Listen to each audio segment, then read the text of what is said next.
Hey, we're here today with Jared Libman, and that was a little preview of what we're going to talk about. But Jared, tell us about Libman. I want to hear all about Libman. All about it, yeah, no problem. So we'll start from the beginning. This year actually marks 130 years that we've been in business. So going back 130 years to 1896, my great-grandfather came here from what's now Lithuania. Back then it was Russia. Came here with no skills outside of only knowing how to make a woodblock brush with boar's hair, so like pig hair, essentially. And that was in Chicago. He eventually learned to wind a broom, the old-fashioned kind, with wood handle, corn broom, real corn broom fiber. None of this grass that you get a lot of today, but learned how to wind those and sold them all out of a push cart in downtown Chicago for like 15, 20 years. And we're talking, the old fashioned uphill both ways, in the snow, in the rain, in the sun, 365 days a year, because that's what you did back then to put, just to get some bread on the table. We were doing that up until about 1930, when we could no longer afford to pay Al Capone for protection money. They would hit us up monthly to pay them so they would not destroy our business. We couldn't afford that. My grandfather, the founder's son, ended up getting in a fight with the collector, threw him out of the second-story window, and we packed up our factory overnight and moved 3 hours south to a small town called Arcola, Illinois. You could do that before the internet because they couldn't find you. Nowadays, you're everywhere immediately. They could find you in a second. But so we're in the middle of cornfields, and that's where we are today. That first factory in Arcola was a schoolhouse from 1860, and we have grown significantly since then. We're now at 1.9 million square feet, but we still kept the old gymnasium floor of the schoolhouse because that's where the factory was at the time. The rooms of the school were being used as offices or storage space, and the gymnasium was where we would manufacture everything. So we actually have that original wood floor that's, very old, as part of just, reminding us where we came from. So fast forward a little bit more, you can see in my background some of those silos, and I mentioned we're 1.9 million square feet now, but really what that means is we are vertically integrated. So we are controlling our raw materials, the entire manufacturing process. So we do have some of the most stable pricing in the entire country. And this is probably hard to see a little bit, this manufacturing fun facts here, but I'll read some of these for you guys. Thanks. Yeah, so this is now probably 2 years old. So we make well more than this. So, but then it was 106,000 handles per day in one shift. It's 80 miles worth of brooms and mops, 5 days a week. Each tube mill, the handle line that is, makes 1,200, takes 1,200 pound steel coils and forms over 50,000 tubes per shift per machine. We powder coat paint over 6,000 handles per hour. We make over 185 million eaches of what's now about 400 part types with 400 molds each year. These molds are absolutely gigantic, can be, 30,000 pounds.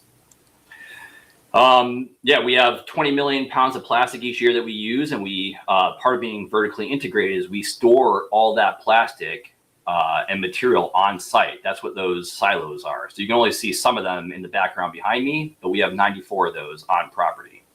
That means we're storing roughly 2 years of raw material to ensure very stable pricing for all your customers. Jared, what kept your family in the U.S. during the time when everybody else was leaving the U.S. in the manufacturing? Well, what do you mean exactly? What time? Oh, like the whole NAFTA time. That's what you mean. Yeah. So yeah, good question, Bobby. My dad is a very staunch American. I mean, he was raised hearing stories of his father and his grandfather working their fingers to the bone, doing whatever it takes to make this business work. And so when NAFTA came around in the mid 90s, my dad went up to DC, Washington, DC, and testified in front of Congress and the Senate twice against passing NAFTA, because he knew what would happen. And what he predicted ended up coming true, which was the vast majority of American manufacturers ended up going out of business or turning to overseas production lines south of the border or over in China. So he put his he technically really did put his money where his mouth was. Yeah. Like, So he stood up for it. That's great. Yeah, absolutely. And because of that, we became vertically integrated. We doubled down on manufacturing here instead of looking for lower cost options elsewhere. Because when you do that, you lose your quality control. Quality is probably the biggest thing we stand for. If we put out a bad product, nobody's going to buy it again. If we can't ship our product because it's stuck at a border, nobody's going to buy it. So we eliminate that. Tariffs don't really come in play anymore then for you guys. Right. Yeah, right. Exactly. So yeah, tariffs have helped us because we're a U.S. manufacturer. Most of everything we do is here in the U.S. All of our resin and plastics, those are mostly from recycled water bottles, of which there are, an endless supply of that here in the U.S. So yeah, we keep generating that plastic for you, right? Yeah, absolutely. I mean, I hate to say it, but the more pollution, the more plastic we get to make brooms with. So Jared's going to be joining our vendor showcases starting in Orlando on January 27th. Mm-hmm. Jared, tell me what's give me the hottest product or the couple hot products that you're going to show at the showcases. Okay. Yeah. Yeah. David, do you actually have that next image by any chance? Yeah. Perfect.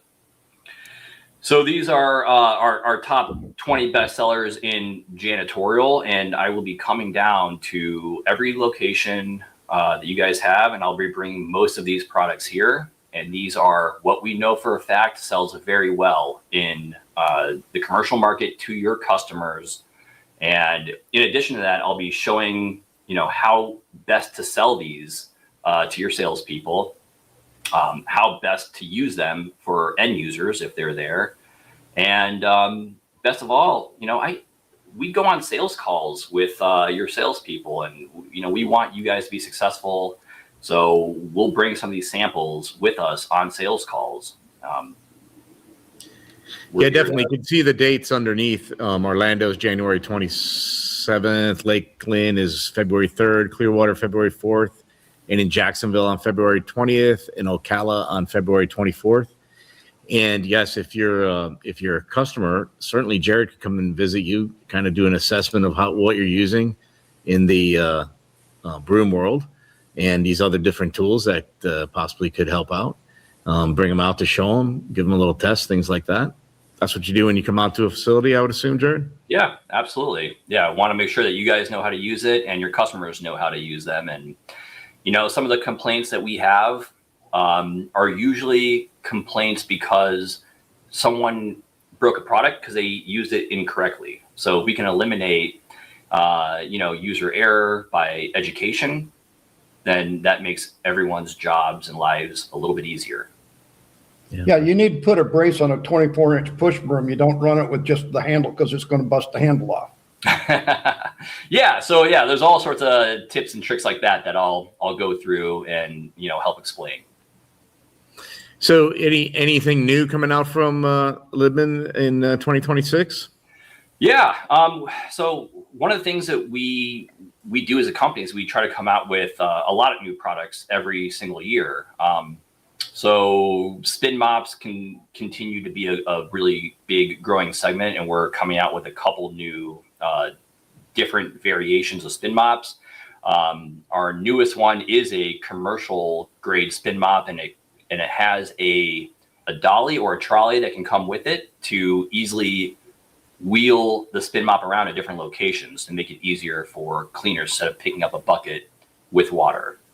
So that's a new one that is very popular right now. I'll bring that with me to the shows. But other than that, we're also going to come out with a new commercial mop bucket with a drain plug and a sifter plate. The sifter plate we're actually really excited about, because what that means is you put that in the bottom of the bucket, and any debris from the mop head falls underneath that sifter plate. So when you get clean water on your mop head, there's no sand or gravel or any debris to scratch the floor. Good, cool. Yeah. I want to kick back a little bit. Just one more. I had a question about you did your family's history like from the 30s to the 40s, and then we jumped into NAFTA. But I want to kick back. What did I don't even know. You might say they didn't really do anything, but what did Libman do during the war, World War II? Great question. I almost never get asked this past the Al Capone part, but yeah, we made corn brooms. We made, I want to say it was 100 dozen every single week for the Army, and that, as the story goes, brought in $10,000 of profit every single week for the company. And back then, that was a lot of money. I mean, it's still a lot of money. Don't get me wrong, but back then that was a lot of money. Yeah. But yeah, 100,000 dozen, because back then you don't measure these in cases; it's by the dozen. So 100,000 dozen a week to the U.S. Army to support the war efforts. Great. Yeah.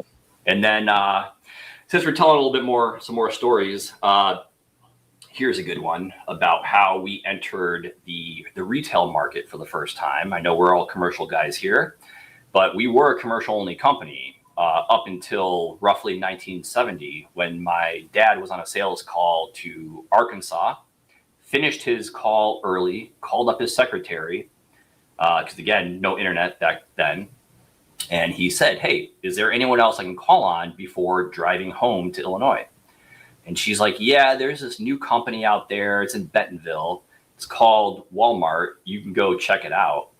And so my dad walked in. They had 2 locations at the time. He walked in with no appointment, wearing jeans and a sweatshirt, and sold them. And they've actually been our oldest customer to date. And we are actually one of their oldest vendors to date. So That's how we got into the retail market. Yeah, and he didn't need an appointment or a calendar invite. Nope. Or anything. He just did the old-fashioned way. You just knock on the doors, you know. I mean, we're as sales those guys. Days have been gone for a while. Huh? Yeah.